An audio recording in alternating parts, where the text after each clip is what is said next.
Hello বন্ধুরা, তোমরা দুপুরে কি খাওয়া দাওয়া করেছো? তোমরা সব কি করছো এখন?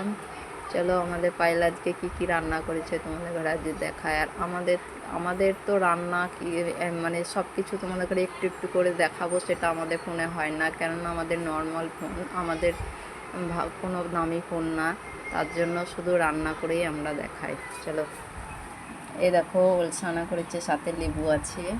আর এই যে মাংসর তরকারি করেছে, কাঁঠালের বিচি ভাজা করেছে, আর এই যে কুমড়োর লতা করেছে। চলো, এই দেখো আমাদের পায়েল। আর তোমাদের ঘরে একটা কথা বলি, যেসব ছেলেরা না বর তাদের বউ যদি সোনার তাজমহলেও থাকে, তাও সে মেয়েদের কখনো সুখ হয় না, জানো তো। আর কথাটা ভুল বললাম কি ঠিক বললাম তোমরা কমেন্টে আমাদের ঘরে জানিও। আর বন্ধুরা, আমরা তোমাদের নতুন বন্ধু, তোমরা একটু সাপোর্ট করো আমাদের ঘরে। তোমরা সাপোর্ট করলে আমরা আরও চেষ্টা করব ভালো ভিডিও আনার তোমাদের সামনে।